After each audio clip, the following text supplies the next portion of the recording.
The town of Larkspur Hollow crouched beneath a lavender sky, wind scraping its single dirt road like claws across an old scar. Dusk painted the wood-planked buildings in long shadows, their signs creaking, windows shuttered.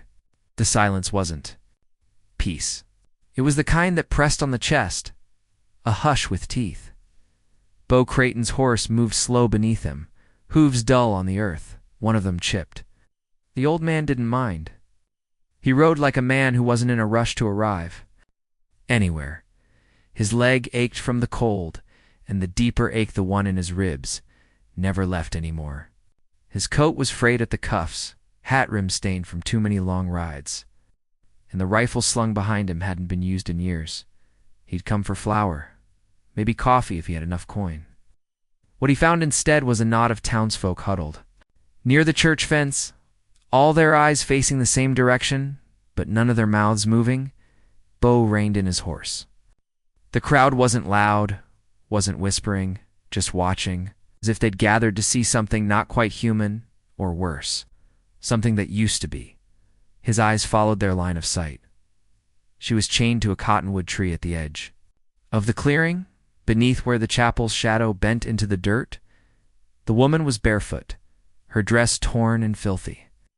A single braid ran down her shoulder, tied in a knot near the end like she'd done it in haste, or someone else had. Her head drooped forward, then lifted slowly. In her arms, a baby whimpered weakly, skin too pale against her dress. She rocked the child with small movements of her wrist. Her other arm was stretched upward, cuffed to the tree with a rusting iron manacle. The bark behind her shoulder was stained with something dark. Blood or sap, it didn't matter. Above her, nailed to the tree with a bent railroad spike, was a board. Crude black letters painted over old pine. Stolen child. Stay back. Bo's throat dried up. The breeze lifted the woman's braids slightly. She blinked but did not weep. What is this? Bo asked, dismounting. His stiff leg protested the movement. Where's the sheriff? A man with thick jowls and a badge tucked inside his vest stepped forward, shaking his head. Sheriff's out ridin'. Town council saw fit to act. Caught her this morning? Caught her? Al said, narrowing his eyes. Running off toward the river. Baby in her arms. Ain't hers. Says she married a Comanche man. Says the child's his. Likely stole it, or worse. A town agreed to let her cool down out here. Ain't this cold justice? Bo murmured. You just leave her there like that? She's still breathin', and if she's innocent, she'll last through the night. The blacksmith spat beside him, as if that counted as punctuation. Bo looked to the woman again. The chain rattled as she adjusted her arm, the baby fussing and trying to latch onto her breast again. Her eyes met his this time. No fear, no plea, just exhaustion, as if she'd already died somewhere else, and this was only the long waiting. She got a name? Bo asked. No one answered. She got water, still silence. Then the preacher's wife spoke, arms crossed under her shawl. She refused the first day, thought we'd poison it. Bo's jaw tightened. Ain't hard to see why. She made her bed, the woman said curtly. Layin' with savages. Talkin' like them, marrying one. She ain't right in the head. Bo turned back toward his horse. His hands felt heavy. He reached for the reins, but his fingers stayed. A pause rooted him there, a long one. As if the tree and its chain had stretched into him somehow, he looked again. The baby hiccuped a cry, face red, little fists reaching toward nothing. Bo mounted slowly. His bones ached from more than weather. Now, the saddle creaked. She ain't gonna last the night, someone said behind him. Storm's coming. Bo didn't respond. He gave a slow nudge with his heel, and his horse turned toward the path out of town.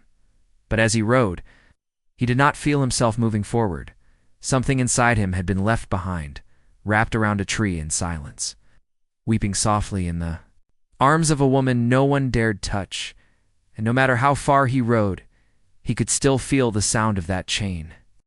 Bo camped just outside of town, on a ridge where the cedars leaned eastward like old men bent by wind. From that height, the buildings below looked like toys, harmless, quiet, even kind from a distance. The truth, though, settled heavier than his saddle blanket. He set his small fire near a split boulder, wind howling through the cracks. It barely held.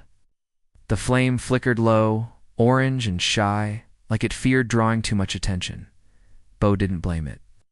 The world punished anything that dared burn bright for too long. He sat with a tin cup of cold beans, untouched. His horse stood tied nearby, ears twitching with each gust. The night had teeth in it. His hand drifted to the leather pouch around his neck. Inside it, a braid of blonde hair, tied with blue thread. Sarah, she'd worn it the morning she died. He hadn't opened that pouch in years. Just knowing it was close was enough to make the ache manageable. They'd built the cabin with bare hands, the two of them. Raised fence posts, hung a door, tamed that hard strip of land. And when the baby came too early, Sarah had screamed so long the birds took flight from the trees. Bo had run for the midwife, but the trail was mud. She was gone by the time he came back. He buried her in a cotton dress and a string of tin buttons she'd loved.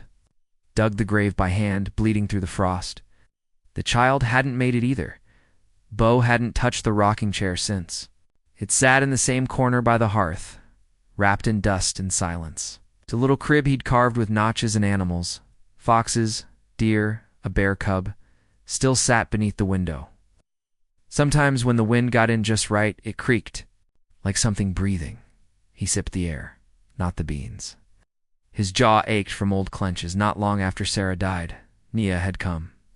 A Comanche girl, barely 20, who brought boiled root for fever and carved salve from tree bark.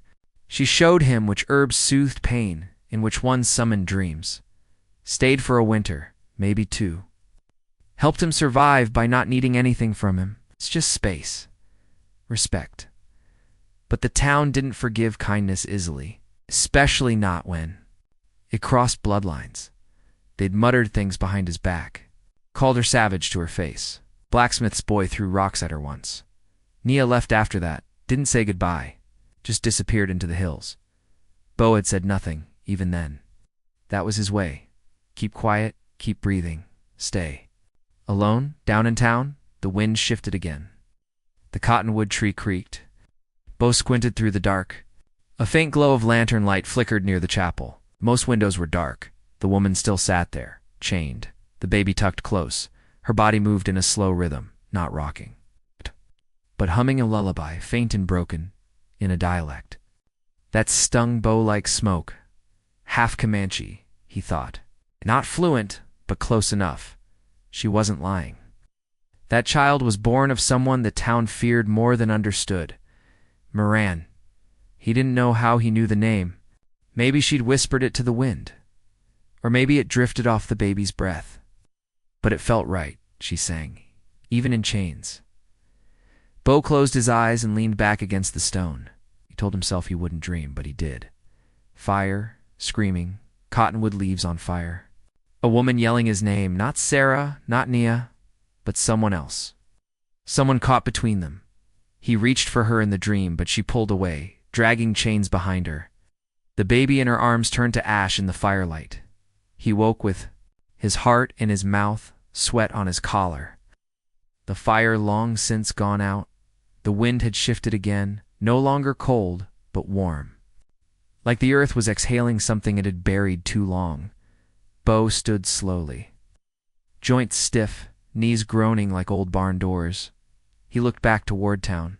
The sky was pale now. Dawn wasn't far. Ghosts, he thought, don't always stay where you bury them, and some of them ride with you. The sky wore bruises by morning, deep purples and dull gray rolling in from the western hills. Clouds stacked thick over the mesa, heavy with something old and long denied. Bo rode down the ridge slow, his coat soaked through before he even saw the town line. The dirt road was more mud than earth now, wagon ruts turned into rivulets. The church bell hadn't rung, no reason to. Folks stayed inside when the air got like this, when the wind tasted like decisions being made. Bo's boots sank deep as he dismounted, reins dragging. He didn't tie his horse, just let it breathe. She was still there. The cottonwood's roots curled like bones above the ground. Rain dripped off the sign nailed above her. The ink had begun to bleed, turning the words stolen into a blur of dark watermarks. Marin sat hunched, her body wrapped around the child. The torn edge of her shawl clung to her shoulder like a second skin. The baby lay quiet, no longer crying, which Bo knew was worse. Its eyes were barely open, lips grayish, breath fast and shallow. Moran lifted her head. Bo saw her lips moving. Not words, just motion. A whisper to the child, or maybe to herself, against the storm, against the world. The crowd that had once filled the chapel yard was now scattered. Only 3 men stood near the fence. Arms crossed, water running down. Their callers. The blacksmith was among them. Broad shoulders, hammer hands. He stepped forward when Bo approached the tree. "That ain't yours," he said flatly, his voice barely louder than the rain. "You walk toward her, and you make her yours." Bo didn't speak. She chose her. Sighed, the man went on. "Chose to leave this town, this world. Now she comes back with his child. You go near her. You're saying she's part of us again." Bo looked not at the man, but at Marin's cuffed wrist. Her fingers were turning white, the metal biting into flesh too long exposed. The baby gave a weak cough, wet and thin. Bo reached into his saddlebag. The blacksmith's jaw tensed, like he expected a weapon. What came out was a small tin of coffee, battered, dented, unopened. Bo stepped forward, slowly, and set the tin down at the base of the tree. Then he turned and walked back to his horse without a word. The blacksmith didn't stop him, just watched, eyes hollowed by something deeper than hate, something close to fear. By nightfall, the sky had broken. Thunder rolled over the mesa like war drums. Lightning forked over the plains, white and jagged, lighting up the chapel's spire and then burying it again in shadow.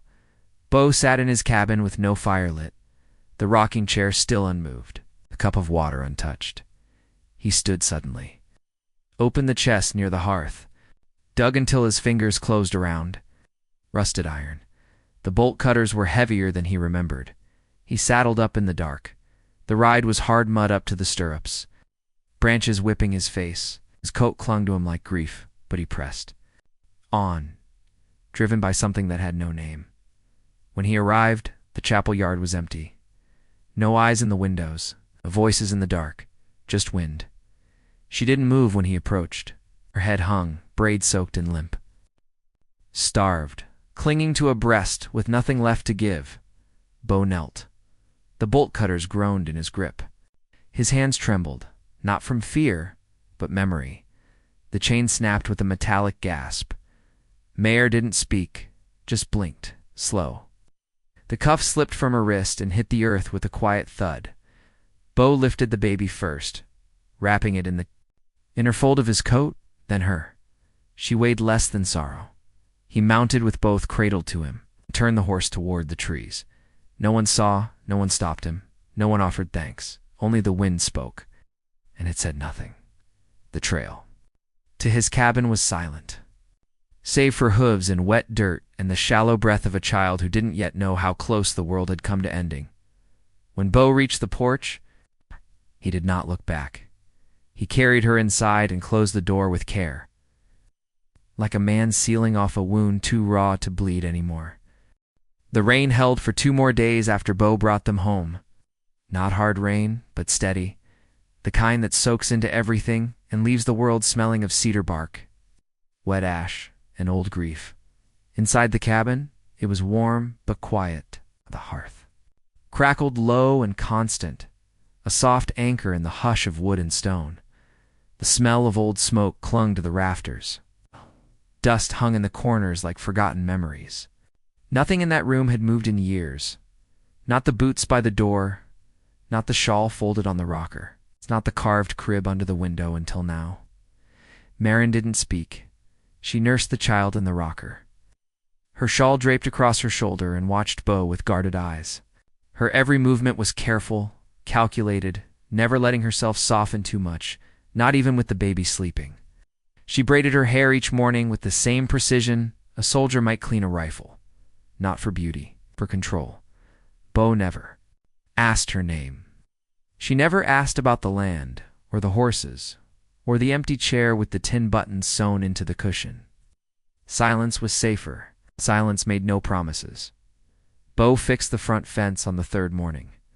One of the rails had rotted. Clean through. He didn't say where he was going, just left the firewood stacked and stew simmering on the stove. When he came back, she was still in the same chair, her hand curled protectively over the baby's back. She looked up once, then back down. Dinner. Passed with only the sound of spoon against tin bowl. That evening, she moved the crib closer to the fire without asking. Bo didn't mind, but tension lived in the spaces between, in the way she never sat with her back to the door, in how her hand hovered near the rifle on the mantel, and in the flinch she gave every time thunder cracked in the distance. Ate little, slept even less. She always knotted her braid tighter before nightfall, like she expected something dark to come through the walls. Bo watched but didn't press. He knew the sound of people surviving. It wasn't loud. One night, maybe the 5th, maybe the 6th, he woke to the sound of rain on the tin roof. Not soft this time. Heavy, cold, like sky breaking open.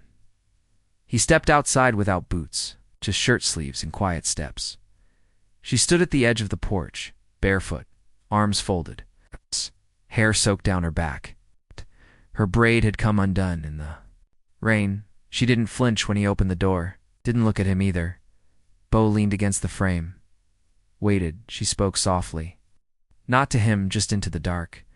They chained me because my husband was Comanche, she said. Because he was darker than me. Because he wouldn't kneel when the town wanted him to. She paused, breath shaking. They came for us at dawn, called us thieves. Said the baby couldn't be his. It's called me a whore. He tried to stop them, but one of them had a rifle. Bo didn't move. They didn't even bury him, she said. Left him in the creek bed like trash. Said I should thank them for not hanging me too. Silence. Rain slid off the eaves. Somewhere far off, an owl called once and then was still. Bo stepped forward, not close, just enough to meet her in the middle of that space between people and pain. He didn't say I'm sorry, didn't offer justice or healing. He'd buried too many words like that beside people. They couldn't help. But he nodded, a quiet gesture, and waited. Marin exhaled slowly like her lungs didn't believe. They were allowed to. Her knees gave a little, and she leaned against the porch beam, not on him, just near him. Her eyes glistened, but her face held steady. The baby slept inside, wrapped in one of Bo's old coats, mouth slack and belly full for the first time. In days, Bo reached out a hand, open, still, not demanding not to pull her close, just to help, or stand. She didn't take it, but she didn't pull away either, and that, Bo knew, was something. Snow had begun to dust the upper hills by the time Bo came in one morning with pine needles clinging to his coat. The wind had shifted again, quieter, sharper, sort of wind that announced winter's arrival, not with bluster, but with patience. Inside the cabin, warmth lived now, not just from the fire, but from the rhythm of shared days. The baby's laughter echoed like a foreign sound in the room, but not an unwelcome one. Jonas, that's what she called him. Jonas had started crawling near the hearth, small hands reaching for shadows and light. One afternoon, Bo stood behind Marin, showing her how to rest the rifle against her shoulder. It was Sarah's old gun, polished, cared for, but unused. Since the day they'd lowered her into the ground, Marin didn't flinch from it. She gripped it with steady hands, absorbing every word Bo gave her. Eyes focused. You don't pull the trigger first, he said quietly, adjusting the angle of her elbow. You breathe first. She exhaled slow, like a heartbeat. Just like it. He didn't tell her she was strong. He didn't need to. She already knew. Later, she showed him how to grind roots into a poultice for his leg. He'd always walked with a stiff limp since the injury. A horse kicked him once in the knee years back. Sarah used to say it made him look like he was dancing with the earth. Marin crushed the herbs between her palms and bound them with soft cloth. Her touch was firm, impersonal, but something in it stirred memory, not of Sarah exactly, but of being known. The days passed with quiet work. Jonas began saying his first word, Bo, soft and round. Not quite Bo, but close enough. that both adults paused when they heard it. Bo didn't correct him. One evening, the wind settled and the snow began to fall. Soft flakes that clung to the windows and muffled the world outside. They were sitting on the cabin floor near the hearth, mending a broken spindle on the old rocking chair. Marin's fingers worked carefully, sanding the wood. Bo steadied the back as she reached into the drawer for a dowel. Her hand brushed something small, a wooden rattle, hand-carved and smoothed from use. The handle was worn thin from years. Long gone. She held it up without asking. Bo looked at it, then at her. "Sarah carved that," he said. "When we thought we were having a girl." Marin turned it over in her hands. "It still smells like pine." He didn't take it back. She placed it in Jonas's sleeping bundle, just above his heart. The fire crackled low. Marin sat back and slowly undid her braid, the first time Bo had seen her hair loose. It spilled over her shoulders, dark and curling from the day's dampness. Bo watched, but didn't stare. She said, "I feel like half a ghost most days." He nodded. "Most folks do. The good ones, anyway." They sat in the silence of the room for a long time. Listening to the snow settle on the roof like breath, Bo spoke eventually, not loud, not with drama. Just as if the air had asked for truth. "I still talk to her sometimes," he said. "When I'm chopping wood or fixing fence, like she's just behind me, waiting to laugh." Marin folded her hands in her lap, used to sing to the baby, even when he was tired, especially. Then, neither spoke of names. Some names held too much weight. The firelight painted both their faces gold and copper. Marin leaned slightly, not toward Bo, not away, just toward the warmth. They didn't touch, but the space between them had changed. It wasn't guarded, it wasn't empty, it simply was. Outside, snowflakes danced through the last smoke rising. From the chimney dot inside, Bo set down the last nail, and Marin traced the edge of the chair with her thumb. For the first time, the silence didn't feel like survival. It felt like something beginning. The thaw came slow, but certain. Snow melted into the dry bones of the land, turning the creek into a silver thread. Buds showed on the cottonwood trees again, and the ground softened just enough to hold a footprint. Bo had been mending fence when he heard. The hooves, 3 riders, townmen. Broad-backed, narrow-minded. One wore the blacksmith's apron still tied at the waist. Another had a rifle that looked more polished than used. The third, thin and pale, had a letter in hand like it was law. They didn't ride to the cabin. Waited at the split in the road, near the boundary where Bo's land met the world. Bo stepped out first, rifle over his shoulder. Not raised. Not yet behind him, Marin appeared in the doorway.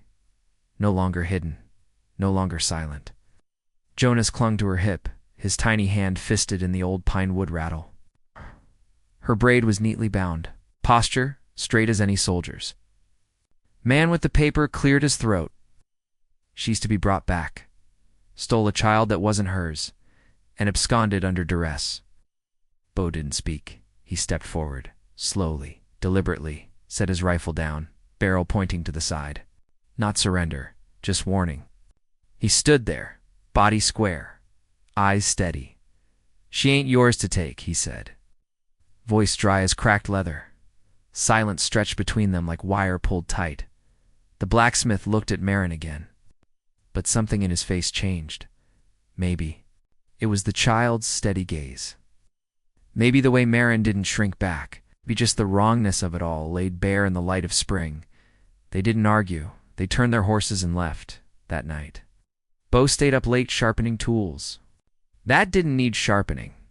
Marin stood by the window. Jonas asleep across her chest. She didn't cry. She didn't speak. But she reached into the drawer and pulled out a folded piece of cloth. It's Tara's old shawl. It smelled of cedar and memory. She wrapped it around her shoulders and stood a little taller. Bo stepped behind her and opened a small carved box. Inside, a braid of cedar, smooth, oiled, hand-whittled. Waited, he offered it to her. No words, she took it and tied it into her hair. The next morning, the preacher rode in quiet, without fanfare. No scripture, no crowd. Just a small gesture. a nod, a handful of words that didn't need church walls to be holy. No rings were exchanged, no vows read aloud, but Bao's hand brushed hers, and she didn't let go. They didn't kiss. They didn't need to. Later that day, with snow still, clinging to the northern hills and fresh grass greening the valley below, Bo hitched the wagon. Jonas sat between them, gumming a stick of sweet root. Moran rode with her shoulders back. One hand on the boy, one hand on the side rail. They passed the tree where she'd once been chained. There was no sign left of the cuff, or the sign, or the shame, just cottonwood leaves rustling like applause. They didn't speak, they didn't sing. But when they reached the cabin, the fire was already lit, and the old rocking chair creaked again, not in mourning, but in motion, as if something forgotten had found its rhythm, as if love had returned, not as a word, but as a life.